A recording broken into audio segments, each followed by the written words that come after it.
Here we're going to work on our solutions for assignment 3.1. We've already done some of these problems in class, but you could pause the video if you missed any of this and need to get some notes.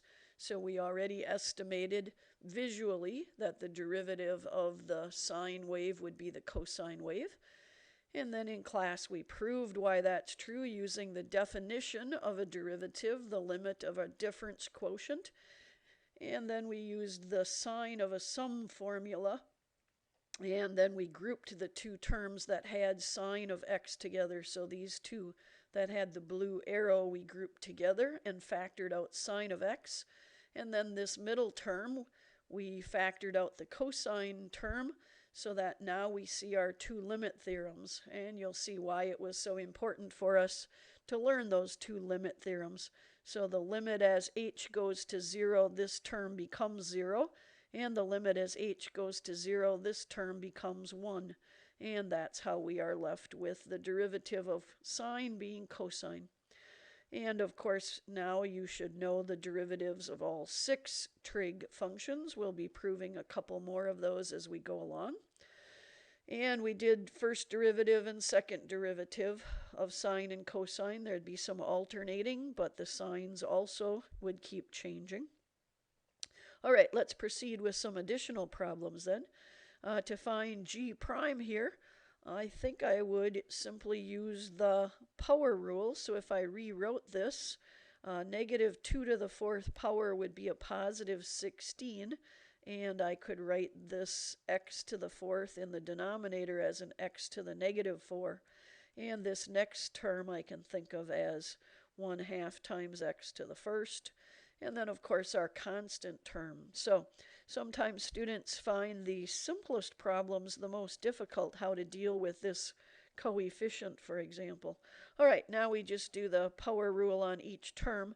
So I bring down the negative 4, and it would cancel with the 16 in the denominator. So we should have a negative 3/4 x to the negative 5th. And then in our next term, we would bring down the 1, and of course it would go to x to the 0. But we know that the derivative of a linear term is just the slope. And of course the derivative of the constant becomes 0. So there's our derivative formula. And now in our part B it says, now let's use the same function g and let's find the equation of the normal at x equals negative 1. Well, first let's get a point of tangency. So what is g of negative 1? If I put negative 1 in for x, I'll have a 3/16 for the first term, and then this negative will become a positive 1/2, and then plus 1/4. So if you think in terms of common denominators, and of course you don't have to show each of these steps, it looks like we have 15/16.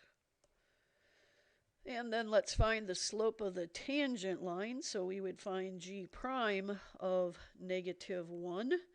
So this, if you think what x to the negative 5 is, of course that's going to put negative 1 to the 5th in the denominator.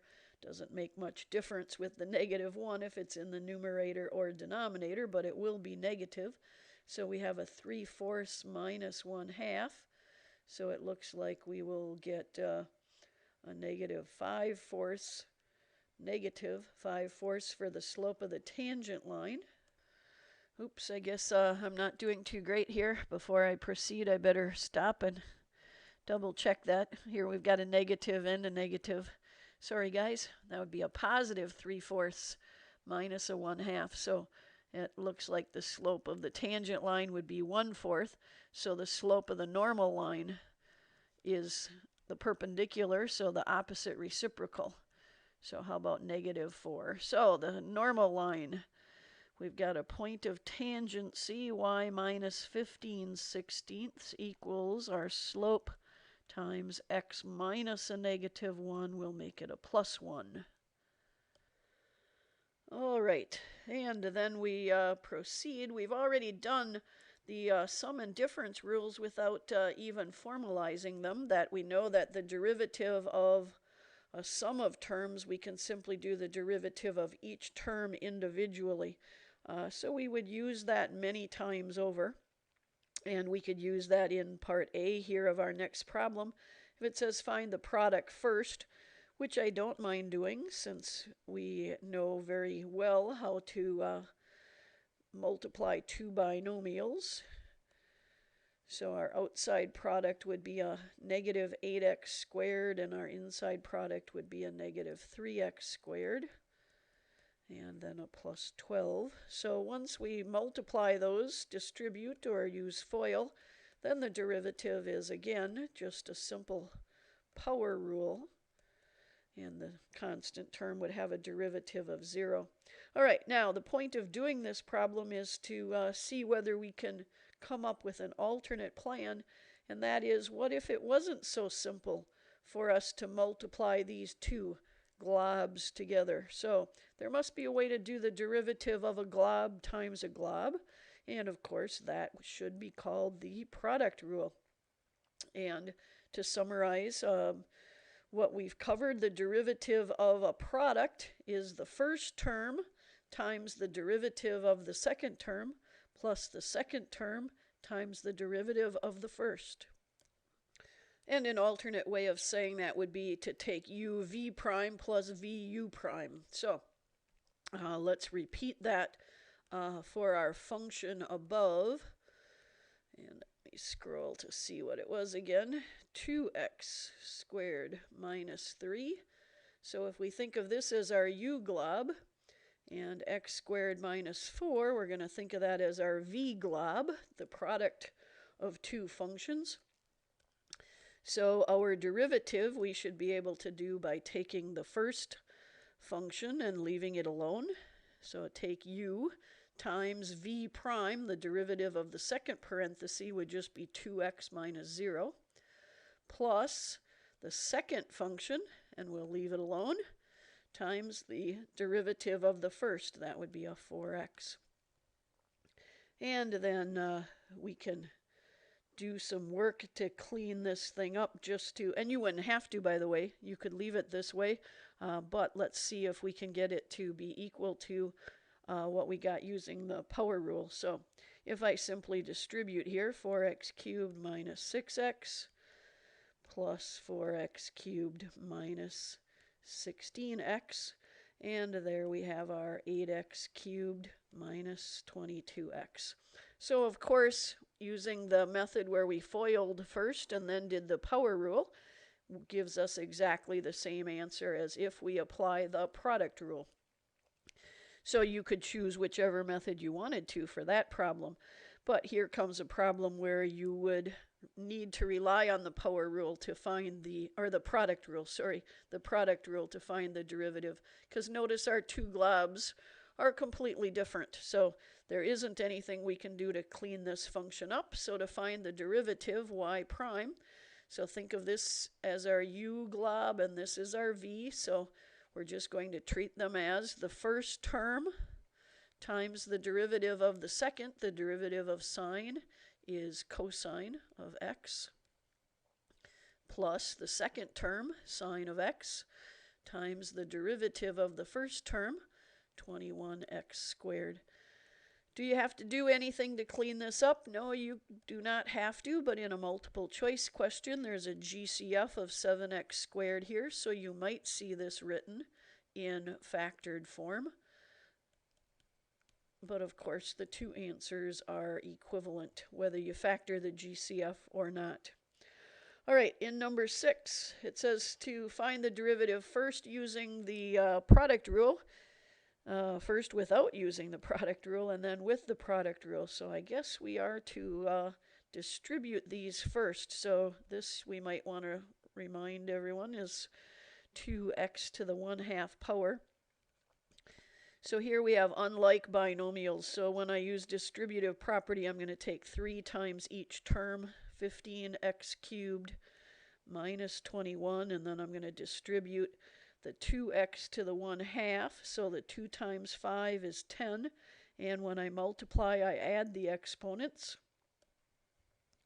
So when I take x to the 1/2 times x to the 3rd, I would come up with x to the 7/2. And then the 2x to the 1/2 times the -7. And then I can find the derivative by using the power rule on each term. That would have a 0. And then we would have a 70/2. I guess 70/2 most of us would write as 35. Subtract 1, so that means subtract 2/2 from that exponent. And then bring down the half and subtract 1. And of course you could move that to be a square root in the denominator. So lots of different choices of what you could do with this. I think we'll leave that alone as it is. We might need to rearrange terms or do some algebra work and some other problems, but I think let's proceed now. We want to do this problem using the product rule. So remember that. I'm going to go back to the beginning here. I'm going to call the first parenthesis u and the second v. So now to use the product rule, I leave the first parenthesis the way it is, and I'm going to write this again with the 1/2 power. So there's u, and then I want to multiply by v prime. So that would be 15x squared. And then I want to add the second parenthesis, the v term, times the derivative of the first parenthesis, and that would be 0, and then the derivative of our 2x to the 1/2 would be x to the -1/2. And then we could do some work to clean this up if we distribute. I think you'll see that we'll come right back to the term we had in the other method. If I multiply these two together, I'll have a 30 x to the 5/2. And when I distribute these terms, remember when we're multiplying that we add the exponent, so 6/2 minus 1/2 is where we come up with another 5/2 exponent, and then we'll have a -7 x to the -1/2. So do you see that these two terms give us our 35x just as we had? So we've verified that a couple of times now that the product rule gives us exactly the same answer as if we use distributive property first. So the order of your algebra steps would be completely up to you. All right, sketch 1/x. Remember that's your basic parabola and its derivative. Think what you know about the slopes here. The slopes in this area of the graph are very negative, and they would shrink down to 0 but still be negative. So the derivative of quadrant 1 would be down here. And look at the quadrant 3 part of the red graph. It also has negative derivatives, and its derivative is going to look like itself. It starts out to have negative slopes that are close to 0. So notice that the derivative graph looks like an even function. Again, we started with an odd graph, and our derivative should look even. We've seen that before. And now it says let's find f prime of x using the power rule. Well, what does that mean here? Let's go back to our 1/x, and let's rewrite that as x to the -1. So f prime using the power rule, we would bring the exponent down and multiply it times the coefficient of 1 that's already there. And that would reduce our exponent to a -2. So we could rewrite this as 1/x squared. And now look at our blue graph. Does that seem to match what we knew the derivative should look like? All right, so what are we leading to here? We were now doing the derivative of a rational term. So if we have something divided by a variable, that leads us to our next derivative rule, the quotient rule. So what if u and v are differentiable functions? So I'll stick with the term glob. So u is a glob of a variable and v is another glob of a variable. So how can we do the derivative of u divided by v? Well, it looks very complicated when we write it in the du dx notation. So you might actually like this alternate notation better. So notice that v is the denominator. So we have v times the derivative of the numerator minus u, that was the numerator, times the derivative of the denominator, all over the denominator squared. So uv prime minus uv prime over v squared. Is there a better way to remember that? Well, if we think about Leibniz notation in your calculator when we do a derivative, we say d of a function. So if you think of d as doing the derivative of a value, here's our silly way to remember the quotient rule. So the derivative of u over v, so you're going to say this. It is low. The low function is v. D high, that would be the derivative of the high function u, minus the high function times the derivative of the low. So it becomes this kind of clever rhythmic low d high minus high d low over low squared. So I have no idea why that kind of works, but you're going to find that most students are going to remember the quotient rule as low d high minus high d low over low squared. So let's put it in action and see if it works. Here's an example where we could do the problem two different ways because the denominator is a monomial. So I definitely would not prefer the quotient rule in this problem, but we're going to do both methods here. So first let's divide by this term. Here's what we mean algebraically. Let's think about this square root of x as x to the 1/2. So can we divide this term into each of these? Sure we can. When you're dividing, you know that you subtract exponents. So let's think of x squared as x to the 4/2. So when we divide by x to the 1/2, we'll get x to the 3/2. Subtract exponents, so our x here is x to the 1st. So when we're dividing by x to the 1/2, we subtract the exponents. And now, so there's our f of x. And now we can find f prime of x by the power rule. So I'm going to bring down the 3/2. So we'll get 9/2 x to the 1/2. And, oops, I lost my x here. 5x to the 1/2, sorry. And then we can use our power rule again. So minus 5/2 x to the negative 1/2. Now, this is a good example where we've got fractional exponents in both that are somewhat alike, the 1/2 and the negative 1/2. So if I factored out the GCF here, I would factor out a 1/2, and I would factor out an x to the negative 1/2. And when you're factoring, remember that you are dividing, so we would have 9, and here when we take x to the positive 1/2 divided by x to the negative 1/2, we would subtract exponents and get x to the 1st. So we kind of like this method. And from the second term, what would be left is a 5. So there's an example of a function where you probably would factor the GCF. All right, so now we want to go back and do this problem all over again using the quotient rule. So now we're going to use our u function. So we're going to think of this as u over v. So our u function is our 3x squared minus 5x in the numerator. And our v function is our x to the 1/2 in the denominator. So now we're going to try our quotient rule. So what was the name of that function? F. All right, so f prime of x. And now I'm going to use my low function, x to the 1/2. The low function, don't do anything to it. Low times the derivative of the high function, 6x minus 5. So there's low d high minus the high function, don't do anything to it, the high function times the derivative of the low function.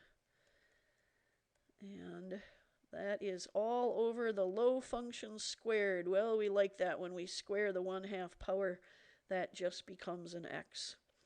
All right, so now let's see what happens if we clean this thing up. Do you notice again,